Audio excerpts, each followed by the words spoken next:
name is Ryan Mears, Marion County Prosecutor. I'm joined here today with me, Chief Taylor, as well as Chief Adams, and we are here to provide an update on a grand jury that was convened last week and ultimately returned indictments against Robert Lyons and Amber Robertson in regard to the missing baby, Amiah Robertson.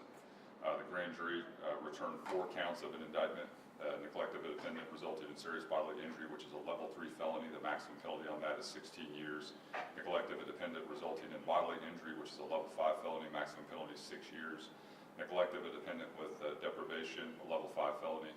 Again, maximum penalty 6 years. And neglect of a dependent as a level 6 felony, which range of punishment is 6 months to 2.5 years. The grand jury did return a no bill on 2 different counts.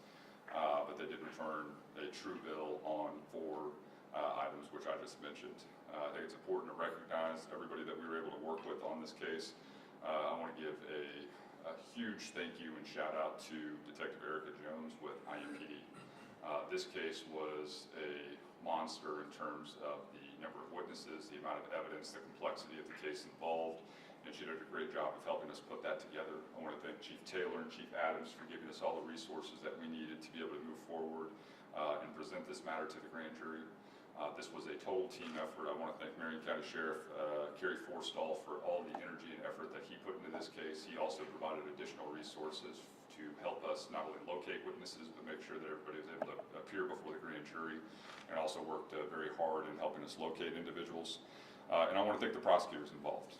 Daniel Harrison, who's head of our grand jury unit, Amber Collins, Gabbard Hewitt, Katie Milnick, and my good friend, Ann Frangus. All of those deputy prosecutors worked incredibly hard on this case, worked with Detective Jones to put us in a position to take this matter and present this matter to the grand jury last week. I want to thank the grand jurors. This was a long process, and they were engaged and attentive, and we want to thank them. As everybody knows, we are somewhat limited in what we can say because this matter was presented to the grand jury. As you can see from the grand jury indictment, we have a number of witnesses who are listed who will be involved, or we anticipate being involved when this matter moves forward to trial. And we're just very thankful for everybody's willingness to come forward and help us and assist this. One of the things that we always consider when you are trying to make the determination as to what's the appropriate way to resolve a case or approach a case or handle a case, the grand jury is always an option. And I think the grand jury is particularly helpful, number one, because you can compel individuals' presence through the judicial process. You can make sure that people show up to testify and participate in that process. The other thing is it gives us access to a judge and provides an opportunity for us to bring individuals in front of a judge. If there are issues with particular witnesses in terms of are they a witness or should they potentially be a target, we are able to use the judicial process to get individuals appointed counsel and have counsel assist those individuals so they understand their rights prior to testifying before the grand jury. And so with that, to talk a little bit about the investigation, I'll turn it over to Chief Adams. Good morning. As Prosecutor Mears just alluded, I wanted to also thank Detective Erica Jones, who was involved with this case from the very beginning, but she was not the lead. She ended up being the lead once the lead detective retired. And so she's chased down so many leads, chased down so many information from the community. And as Prosecutor Mears alluded to earlier, this was a team effort. And I would like to thank the Marion County Prosecutor's Office for having the strength to go to a grand jury. That is one of the options that the prosecutor has, and I'm glad he was able to elicit that in this particular case, because it resulted in an outcome we think is just and fair. So I would also like to thank all those from the community that came forward with information. Some of that information was helpful, some of it not. Because obviously chasing down theories, chasing down what people believe occurred takes in a tremendous amount of resources and a tremendous amount of time from our detectives. She was very diligent in doing that, but obviously chasing down all of those from Facebook and all the information that was coming in was very time consuming for our detectives. Just as of last week, we were chasing down other leads. And so I'll finish with this, that this case is not over.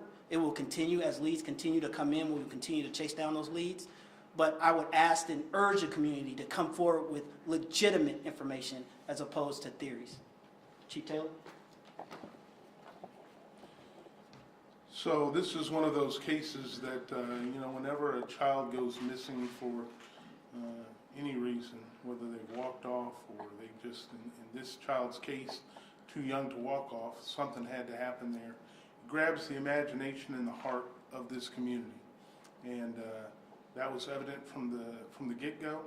So many people wanted to help in searching for this child, helping, as Deputy Chief Adams said, with theories on what they thought happened. We really appreciate being at this point with this grand jury indictment, and we hope that we can give baby Amiah justice. Any questions? Mr. Prosecutor, what happened to baby Amiah? Well, I mean, I think one of the things is the grand jury considered all of the evidence that was available, for us to present, and this is the indictment represents their conclusion. I think the other thing that we are all alluding to the fact is, to this point, we still have not found the body. And I think the one thing that I would make clear to everybody is, if we're in a position where we are able to locate the baby, if we are able to locate that child, nothing precludes us from filing additional charges or additional information. As Deputy Chief Adams just spoke, I mean, this is open in the sense that people are continuing to look for the child, and we're hopeful that at some point in time we'll be able to find the baby, but at this point in time we have not located. What activities did these two defendants take that warranted these charges? Well, I mean, that's I can't speak for the grand jury, but ultimately that was the determination made by the grand jury.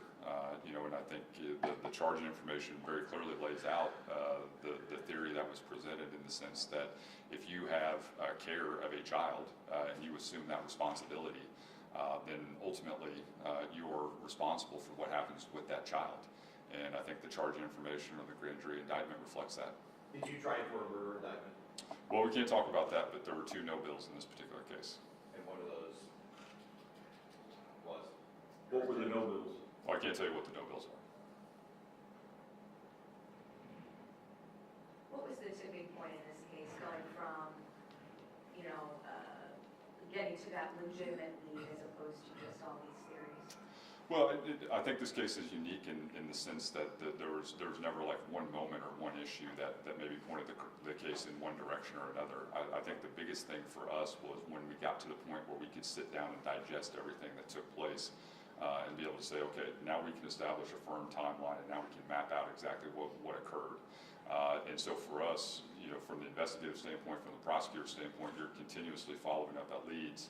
I think it was actually January of this year we kind of made the decision, we're going to start building and working towards the grand jury. And so with that, one of the biggest things, anytime you're dealing with a complex investigation, what you're trying to do is establish that timeline of events. Okay, when did these events occur? What pieces of physical evidence do we have? What pieces of testimony do we have? And how can we put all that together to create a timeline of events that's hopefully digestible for a grand jury to make a determination?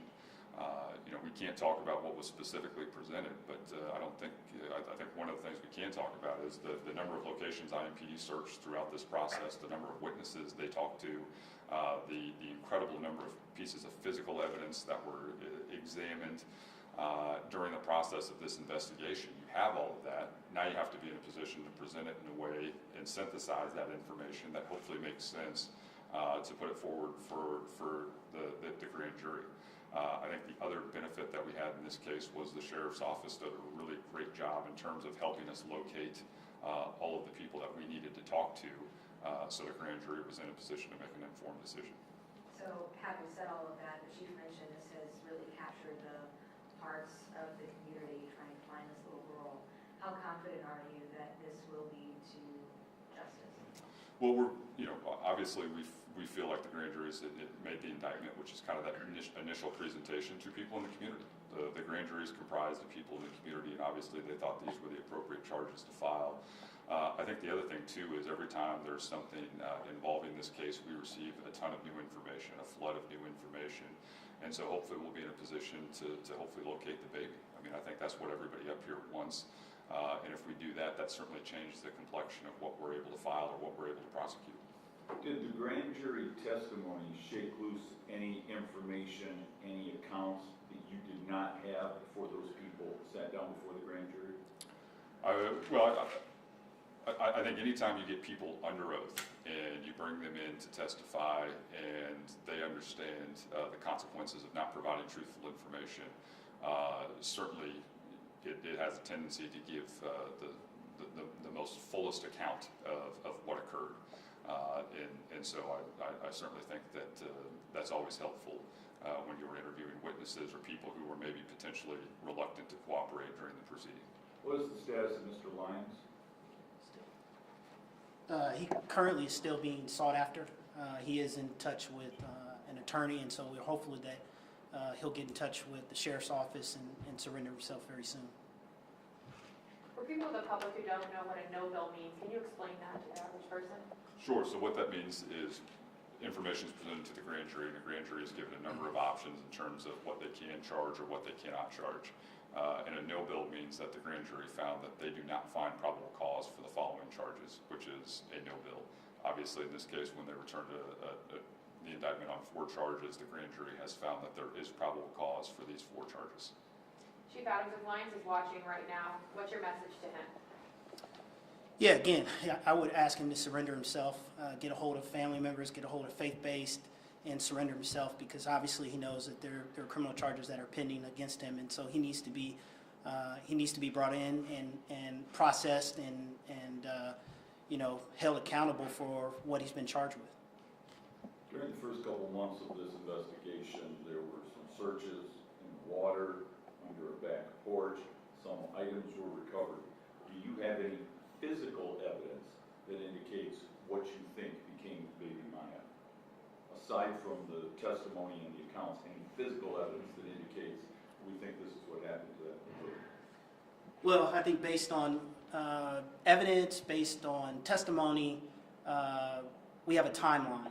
Unfortunately, that hasn't led to the discovery of baby Amiah. We're hopeful that going forwards, we'll continue to get information that will lead us to the discovery of baby Amiah.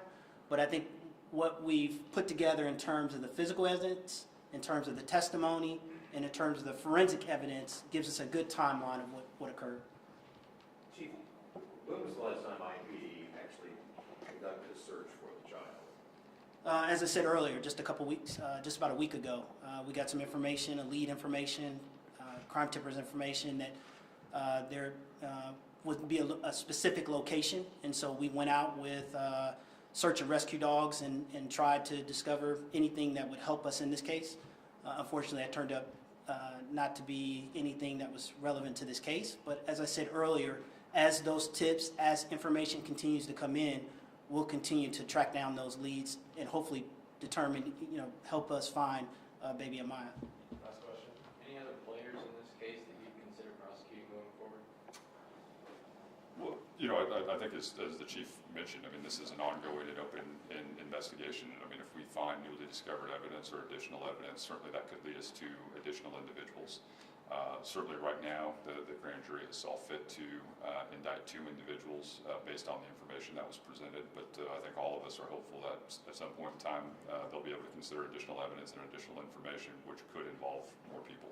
Can you indicate whether or not Lyons or Robertson were called to testify before the grand jury? Well, we can't speak to who may or may not, but certainly they have the same rights as anybody else under the system.